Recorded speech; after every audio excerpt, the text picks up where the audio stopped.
अस्सलाम वालेकुम, कैसे हैं आप लोग। अच्छा, हमने एक्वायर्ड इम्यूनिटी भी पूरा कर लिया हमने लेक्चर, और आपको समझ में आ गया होगा। और जब एक्वायर्ड इम्यूनिटी आपको अच्छे से समझ में आ गया है तो इम्यूनाइजेशन समझने में आपको कोई प्रॉब्लम नहीं होगी, क्योंकि जो इम्यूनाइजेशन या वैक्सीनेशन का प्रोसेस है ना, वो एक्वायर्ड इम्यूनिटी पे बेस करता है। ठीक है, तो immunisation has been used to produce acquired immunity against specific diseases. A person can be immunized by injecting dead organisms that are no longer capable of causing disease, but that still have some of their chemical antigens. This type of immunization is used to protect typhoid fever, whooping cough, diphtheria and many other diseases. अब देखें क्या होता है कि जो हमारी immunity है, जो ट्रिगर होती है एक्वायर्ड स्पेसिफिक इम्यूनिटी, वो एंटीजन जो पैथोजन से निकल रहा है ना, उसकी वजह से वो स्टिमुलेट करता है बी लिम्फोसाइट्स को कि वो एंटीबॉडीज बनाए और टी लिम्फोसाइट को कि एक्टिवेटेड टी सेल बनाए। तो अगर हम कोई पैथोजन में ऐसा प्रोसेस करें कि उसकी डिजीज प्रोड्यूसिंग पावर ख़त्म हो जाए लेकिन उसका एंटीजेनिक पावर रहे, यानी कि वो डिजीज अगर उसको इंजेक्ट किया जाए किसी पर्सन में तो वो डिजीज ना प्रोड्यूस करे, लेकिन उसकी एंटीजन जो है वो प्रेजेंट हो जाए और जो उसके इम्यूनिटी है ना, वो फिर उस एंटीजन से वो ट्रिगर हो जाएगी, यानी कि बी सेल जो है वो एंटीबॉडीज बनाने लगेंगे या T cell activated T cell बनाने लगेंगे। ठीक है, तो इस तरह से वैक्सीनेशन का प्रोसेस किया जाता है।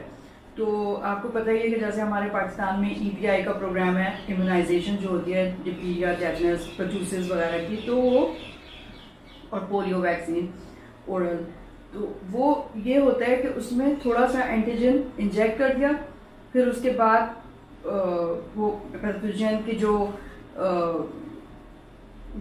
उसे ट्रिगर कर देता है कि एंटीबॉडीज बन जाएं या एक्टिवेटेड टी सेल बन जाएं। ठीक है, तो उसमें फिर मेमोरी सेल भी बन जाते हैं। तो फिर नेक्स्ट अगर बूस्टर लगा दिया हमने तो और ज़्यादा इम्यूनिटी इन्हांस हो जाएगी। जैसे कोरोना वायरस में आपने देखा होगा कि अभी हमें 2 डोजेस लगी थी, फिर उसके बाद जब 6 मंथ्स हो गए तो बूस्टर लग गया, तो और मेमोरी सेल से तो अब बहुत ज़्यादा एंटीबॉडीज फिर बन जाएंगी। ठीक है, अब एक दूसरी चीज़ आपने समझनी है, एक्टिव और पैसिव इम्यूनिटी में क्या फ़र्क है। A person's own body develops either antibodies or activated T cell in response to invasion of the body by a foreign antigen, that is active immunity. अगर कोई पैथोजन गया या उसको वैक्सीनेशन की किसी ह्यूमन बीइंग को कि एंटीजन डाल दिया या पैथोजन आ गया, मतलब डिजीज हो गई या फिर वैक्सीन करी, तो हमने दोनों सूरतों में इम्यूनिटी ही तो जनरेट करी है ना उसको, यानी उसकी बॉडी ने एक्टिवेट होकर खुद या तो एंटीबॉडीज बनाई या फिर खुद एक्टिवेटेड टी सेल बनाए। तो जो बॉडी खुद ये काम कर रही है पैथोजन या उसके एंटीजन आने की वजह से, उसको हम कहते हैं एक्टिव इम्यूनिटी। ठीक है, However, temporary immunity can be achieved in a person without injecting antigen. अब अगर किसी को जैसे ये तो जो एक्टिव इम्यूनिटी है ना वो खुद बॉडी बना रही है, तो उसमें थोड़ा टाइम लगता है डेवलप होने में, मतलब 2 हफ्ते लगेंगे जब एंटीबॉडीज बनने लगेंगी। लेकिन उस पीरियड में अगर पेशेंट डिजीज से सफर कर रहा है तो फिर आप क्या करेंगे, उसको उस टाइम तक आप टेम्पररी इम्यूनिटी उसे दे सकते हैं, जब तक फिर थोड़े दिन के बाद उसकी खुद इम्यूनिटी जो है खुद उसकी एंटीबॉडीज बनने लगेंगी। तो this is done by infusing antibodies activated T cells or both obtained from the blood of someone else or from some animal that has been actively immunized against antigen. This is passive immunity. अब क्या है कि जो active immunity है वो तो आपने antigen inject किया था और उससे फिर ट्रिगर हुई और उसने खुद अपनी एंटीबॉडीज या टी सेल बनाए। लेकिन अगर हम टेम्पररी इम्यूनिटी इस तरह से दे सकते हैं कि किसी और पेशेंट में से जो उसकी एंटीबॉडीज अगर उस स्पेसिफिक डिजीज की उसमें बनी हुई, यानी कि वो सफर किया उसने डिजीज को, फिर उसके बाद एंटीबॉडीज बन गई, तो वो एक्सट्रैक्ट कर लिया, एक्टिवेट टी सेल निकाल लिए, या फिर उसको इम्यूनाइज किया था और फिर उसकी बॉडी ने खुद अपनी एंटीबॉडीज जब वो बनाई थी तो वो उसमें से आपने एक्सट्रैक्ट कर लिए और फिर उस एंटीबॉडी या टी सेल को, एक्टिवेटेड टी सेल को आपने किसी दूसरे पेशेंट को दे दिया जो उस डिजीज से सफर कर रहा है, तो उसको कहते हैं पैसिव इम्यूनिटी। पैसिव क्यों कहते हैं? क्योंकि उसकी बॉडी ने खुद नहीं बनाई है। ठीक है, ये दूसरे ह्यूमन बीइंग से या फिर हम ये काम किसी एनिमल से भी कर सकते हैं, जैसे हॉर्स सीरम से भी ले सकते हैं। तो वो एंटीबॉडीज बाय द टाइम जब पेशेंट सफर कर रहे हैं डिजीज से, तो आपने वो जल्दी से उसको दे दी ताकि उसको इतना सीवियर डिजीज ना हो, और फिर उसके बाद आपने उसको वैक्सीन भी दे दिया ताकि जो है वो अपनी एंटीबॉडीज भी बनाने लगे, क्योंकि ये एंटीबॉडीज जो देते हैं ना 2 से 3 हफ्ते में फिर ये खत्म हो जाती हैं। तो ये पैसिव इम्यूनिटी है। Antibodies last the body of the recipient for 2 to 3 weeks. अब देखें आपको ये समझ में आ गया कि क्या होती है एक्टिव एंड पैसिव इम्यूनिटी। हमेशा याद रखना। अब कोरोना में आपने देखा था जब पिछले साल बहुत ज़्यादा फैला हुआ था, लॉकडाउन हुआ था, उस वक्त कितने पेशेंट आ रहे थे कोरोना के, और जो रिकवर हो रहे थे फिर आपने सुना होगा कि उनके सीरम में से वो एंटीबॉडीज एक्सट्रैक्ट करके फिर दूसरों को दी जा रही थी ना, यानी कि सीरम थेरेपी जो कर रहे थे, तो वो यही थी, यानी कि टेम्पररी पैसिव इम्यूनिटी दे रहे थे वो उसको। सही है। और जो हमने वैक्सीन ली है वो हमारी एक्टिव इम्यूनिटी उसने जनरेट किया है कोरोना वायरस के खिलाफ एंटीबॉडीज, और वो अब मेरे अंदर बन गई होंगी, अभी साल तो हो गया मुझे।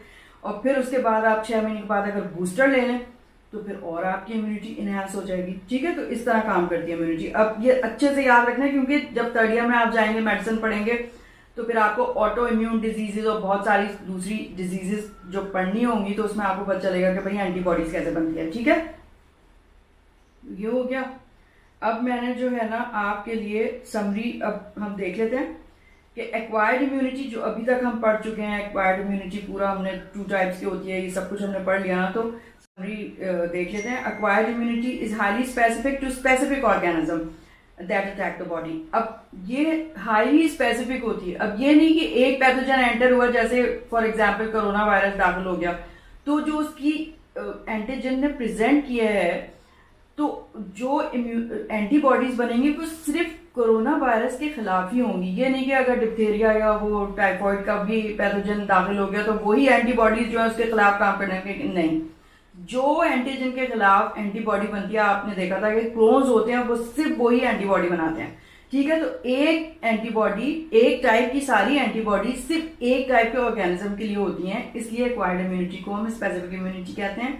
जबकि जो इनेट इम्यूनिटी थी हमने देखा था कि वो नॉन स्पेसिफिक होती है। कोई भी पैथोजन आ जाए, न्यूट्रोफिल, मैक्रोफेज, ये सभी उसको आके उसको फेगोसाइज कर रहे होंगे। ठीक है, the responsive cells of B and T lymphocytes is acquired immunity में। It take some time to develop. जाहिर बात है कि फौरन डेवलप नहीं होती है। Some time to develop as the organism first exposure leads to the development of the either activated T lymphocytes, जिसको हम कहते हैं सेल मीडिएटेड इम्यूनिटी, और form antibodies by lymphocytes, B lymphocytes, जिसको हम ह्यूमरल इम्यूनिटी कहते हैं। और पहले जो है जो बी लिम्फोसाइट्स हैं वो मैच्योर होके क्या बना देते हैं, प्लाज्मा सेल्स। और प्लाज्मा सेल कुछ नहीं बनते हैं, बल्कि ये बी लिम्फोसाइट्स जो है ना वो थोड़े से बड़े हो जाते हैं, उसको कहते हैं मेमोरी सेल्स। ठीक है, तो वो डोरमेंट हो जाते हैं, उनमें सिर्फ मेमोरी रह जाती है उस एंटीजन की, लेकिन वो एंटीबॉडी नहीं बनाते। नेक्स्ट टाइम अगर एक्सपोजर हो तो वो सारी मेमोरी सेल फिर धड़ एंटीबॉडीज बनाते हैं। ठीक है, next exposure to the same antigen gives vigorous response, इसलिए विगोरस रिस्पॉन्स होती है due to the presence of the memory cells. याद रहेगा अब आपको। लिम्फोब्लास्ट आप उसे कह सकते हैं, यानी कि वो बी लिम्फोसाइट्स जो प्लाज्मा सेल नहीं बने और लिम्फोब्लास्ट ही रह गए, उनको हम मेमोरी सेल कहते हैं। Immunisation process is based on acquired immunity. तो ये हमने पढ़ लिया। अब मैंने एक छोटा सा असाइनमेंट बनाया आपके लिए ताकि आपको आसानी हो। अगर आप पढ़ रहे हैं, पहले अपने बुक से ना रीडिंग करें, यानी कि बहुत अच्छी तरह कॉन्सेंट्रेशन से बैठ के पूरा चैप्टर पढ़िए टाइटल में से। ठीक है, अब फिर उसके बाद लेक्चर आपने सुन लिया, अब असाइनमेंट बनाइए आप। ठीक है, असाइनमेंट में अगर आप ये छोटी छोटी चीजें लिख लेंगे तो बस सिर्फ यही काफी है आपके लिए, आपको उसका एसेंस पूरा आ गया समझ में, इसका मतलब है। तो व्हाट इज क्वेश्चन नंबर 1 है, what is acquired immunity and what are its types. ठीक है, क्या होती है और उसकी टाइप्स क्या है। नंबर 2, अब छोटा छोटा लिख लीजिए, अब ये नहीं कि किताब में से छापना आपने शुरू कर देना। Question number 2, how the humoral and cell mediated immunity work. तो पहले आप ह्यूमोरल इम्यूनिटी का लिख लें कि किस तरह से वर्क करती है, फिर सेल मीडिएटेड इम्यूनिटी का अलग से लिखें।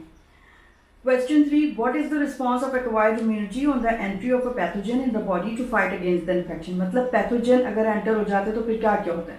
पैथोजन एंटर हुआ, डैमेज करने लगा, टॉक्सिन बनाया, एंटीजन निकला, प्रेजेंट किया एंटीजन को, किसने, एंटीजन प्रेजेंटिंग सेल कौन सा है, मैक्रोफेज है। ठीक है, उसने फिर रिक्वायर्ड जो भी सेल्स हैं उनको स्टिमुलेट कर दिया, यानी बी लिम्फोसाइट्स, टी लिम्फोसाइट्स को। तो वो सारा आप फ्लो चार्ट भी बना सकते हैं, तीर के निशान बनाए और लिखते जाएं। तो नेक्स्ट टाइम जब आप पढ़ेंगे इम्तिहान से पहले तो आपको किताब फिर नहीं खोलनी पड़ेगी, आप अपने उसमें से रिवाइज कर लेंगे तो आपको बहुत आसानी होगी। वरना ये छोटी छोटी चीज़ें आप कहाँ से ढूंढ रहे होंगे, मुझे बताइए। इतनी मोटी किताब देखे तो कोई भी बेहोश हो जाएगा इम्तिहान से पहले। What is meant, number 4, what is meant by active and passive immunity and how the vaccine is developed? Vaccine का मैंने आपको बता दिया कि या तो हम डेड ऑर्गेनिज्म डालते हैं, इंजेक्ट करते हैं, या फिर लाइव एटीन्यूएटेड ऑर्गेनिज्म डालते हैं। लाइव एटीन्यूएटेड से मतलब ये कि लाइव है लेकिन उसको ऐसे प्रोसेस कर दिया गया है कि उसका डिजीज प्रोड्यूसिंग पावर खत्म हो गया है लेकिन एंटीजेनेसिटी बरकरार है, यानी कि अगर वो अंदर गया तो अपनी एंटीजन वो प्रेजेंट करा देगा। ठीक है, तो इस तरह से वैक्सीन डेवलप होती है। अब जैसे कोरोना की वैक्सीन कितनी मुश्किल से डेवलप हुई है ना, मतलब कितने दिन लगे रहे हैं, फिर जाके कर तो ली ना उन्होंने। उसमें ये था कि फिर बहुत सारे ना उसमें म्यूटेशंस हो रही होती हैं उस वायरस में, कोरोना का जो कोविड-19 का वायरस है तो उसमें म्यूटेशंस हो रही होती हैं। अब एक म्यूटेशन हुई तो जो अगर आपने वैक्सीन बनाई थी वो उसके लिए फिर वो कारगर ना होगी, फिर दूसरी म्यूटेशन हो गई, फिर तीसरी हो गई, इसलिए उसकी वैक्सीन बनाना मुश्किल था। ठीक है, बहरहाल बन गई है, अल्लाह का शुक्र अदा करना चाहिए। ठीक है, समझ आ गया। अब प्लीज़ ज़रूर कमेंट कीजिए मुझे।